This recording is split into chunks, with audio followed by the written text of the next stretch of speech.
Bismillahirrahmanirrahim. Assalamualaikum warahmatullahi wabarakatuh. Halo Pak Mizan, perkenalkan saya Fahma. Di sini saya akan memaparkan terkait dengan kurikulum pendidikan agama Islam, yaitu Bimbel Mujahidah. Nah, di sini saya membuat Bimbel Mujahidah ini sasarannya untuk untuk SD dari anak kelas 1 sampai kelas 6 kayak gitu. Nah, di sini saya telah membuat visi, yaitu yang pertama, visinya cuma satu gitu, menjadi pusat bimbingan belajar PAI untuk anak SD yang menanamkan akidah kuat, akhlak yang mulia dan kecintaan Islam dari sejak dini kayak gitu. Nah, jadi di sini harapannya anak-anak yang telah belajar dari sini, luaran atau alumninya, lulusannya itu punya akidah yang kuat, akhlak yang mulia dan kecintaan pada Islam kayak gitu. Nah, bagaimana cara mencapai visi ini? Nah, saya sudah punya 5 misi, yaitu yang pertama memberikan bimbingan belajar PAI sesuai dengan usianya, yaitu berdasarkan based on fitrah. Kemudian yang kedua, mengajarkan dasar-dasar akidah, ibadah dan akhlak Islam. Itu nih dasar-dasar kita ajarkan sebelum yang lebih berat-berat kayak gitu. Jadi dasarnya dulu kita ajarkan. Kemudian yang ketiga, yaitu menumbuhkan cinta kepada Allah, Rasulullah dan Al-Quran. Kemudian yang keempat adalah membiasakan anak-anak berdoa, berakhlak baik dan menjalankan ibadah harian. Nah, tadi kita pengen tauhidnya kuat, gitu, akidahnya kuat, maka jadi hal-hal kecil ini bisa menjadi landasan seperti itu, bisa dijalankan kayak gitu. Nah, kemudian yang kelima, membantu orang tua dalam membina spiritualitas dan karakter. Nah, karakter ini kan harus dibina sejak dini gitu ya. Jadi dasar-dasarnya harus sudah diajarkan dan juga penerapannya harus dimaksimalkan seperti itu. Harapannya seperti itu. Kemudian di sini Fahma telah membuat prinsip juga, yaitu yang pertama ada 3, yaitu yang pertama ada tauhid dan keteladanan. Tentunya jika ingin kita tauhidnya bagus, seperti itu, akhlaknya mulia gitu, tentunya kita juga harus punya pribadi yang seperti itu. Makanya ada prinsip keteladanan, uswatun hasanah ya gitu. Jadi kita sendiri bisa menjadi teladan bagi anak-anak yang mengikuti seperti itu. Nah, kemudian yang kedua adalah belajar dengan kasih sayang. Belajar dan kasih sayang ini rahmat kayak gitu. Dengan damai kayak gitu, menyampaikan juga dengan damai, dengan menyenangkan. Oke, yang ketiga itu fitrah sebagai dasar, tentunya based on fitrah, bagaimana anak itu tersebut potensinya seperti apa, kemudian passionnya seperti apa, nanti akan kita ikuti gitu.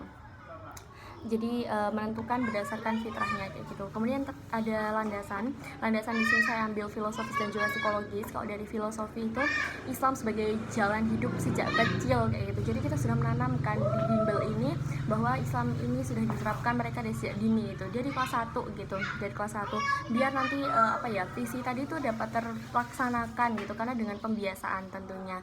Nah, jadi dari dini tadi gitu mereka bisa menerapkan nanti hingga mereka besar kayak gitu sih harapannya. Kemudian yang kedua, landasan psikologi. Tadi saya sudah mention berkali-kali terkait dengan fitrah. Tentunya kita based on fitrah tersebut, bagaimana passion tersebut, potensi tersebut. Nah, kita laksanakan sesuai dengan keadaannya kayak gitu.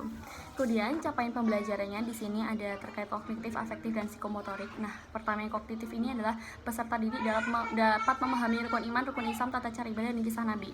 Nah, ini kan basic ya, basically buat landasan tauhidiyah kayak gitu. Nah, jadi kita mengajarkan itu, ini masuk dalam aspek kognitif kayak gitu. Kemudian afektif, sikapnya. Nah, kita berharap capaian pelajaran dan peserta didik dapat mencintai Allah, Rasulullah, orang tua, dan senang berbuat baik atau akhlakul karimah seperti itu. Kemudian yang ketiga ada dari psikomotorik atau keterampilan. Jadi anak-anak bisa berwudu, sholat, menghafal doa harian dan surah pendek kayak gitu. Oke, nah kemudian bagaimana mencapai capaian pembelajaran tersebut? Apa yang sudah saya buat? Nah, ini terkait mata pelajaran dan bahan kajiannya. Tentunya di sini karena PAI ya kayak gitu. Jadi ada akidah, akhlak, kemudian SPI, ada fikih kayak gitu. Nah, dalam mencapai peserta didik dalam memahami rukun iman dari kognitif tadi itu ada 3 mata pelajaran, itu akidah, fikih dan SPI gitu. Bahan kajiannya ada rukun iman, rukun Islam, kemudian tata cara ibadah, wudhu, sholat kayak gitu. Kalau dari SPI ada kisah-kisah Nabi yang basic kayak sama Khulafaur Rasyidin kayak gitu. Kemudian kalau yang kita capai dalam pembelajaran dari aspek afektif kayak gitu ada akidah, akhlak dan juga SPI juga. Nah, ini kalau dari akidah memahami sifat-sifat Allah, jadi kalau di akhlak ya akhlak kepada orang tua, sesama guru, sama teman, dan juga kebersihan dan juga sopan santun kayak gitu. Kemudian dari SPI meladani kisah Rasulullah kayak gitu, meladani ibrah kayak gitu. Itu sih kalau buat aspek afektifnya kayak gitu. Kemudian terakhir ada psikomotorik, yaitu di fikih, kemudian ada surat-surat pendek dan hafalan doa-doa. Nah, ini itu kalau di fikih ada praktek, tentunya praktek ya, karena ini kan tentang keterampilan kayak gitu. Kemudian surah-surah pendek ya menghafal, kemudian hafalan doa-doa kayak gitu, doa-doa basic.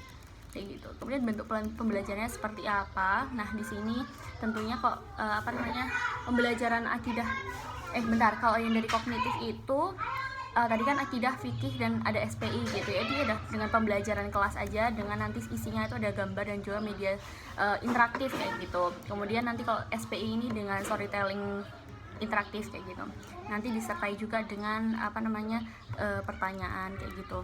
Nah kemudian kalau dari aspek afektifnya tadi kita ada capaian pembelajaran afektif. Nah dengan bentuk pembelajaran seperti dengan gambar ya, sama juga kelas kayak gitu, pembelajaran kelas. Tapi tidak banyak, lebih ke demonstrasi gitu ya, lebih ke praktek kayak gitu. Nah kemudian yang psikomotorik juga tadi kita pengen anak bisa berwudu, sholat, dan menghafal doa harian. Nah tentunya juga dengan pembelajaran kelas yang itu juga dengan demonstrasi dengan setoran kayak gitu. Kalau untuk surat-surat pendek, hafalan doa dengan setoran, dan juga pengamalan kayak gitu sih. Oke. Kemudian lanjut ke terakhir, yaitu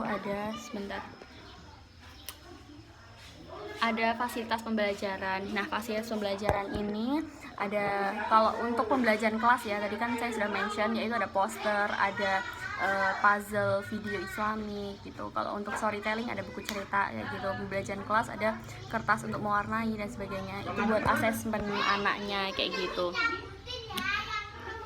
Oke, terus asesmen pembelajarannya yaitu tes lisan dan juga kuis tebak-tebakan. Nantinya juga ada story retelling, karena kan SPI tadi kita sudah storytelling, nanti anak-anak menceritakan ulang kira-kira apa sih yang sudah mereka dapat kayak gitu.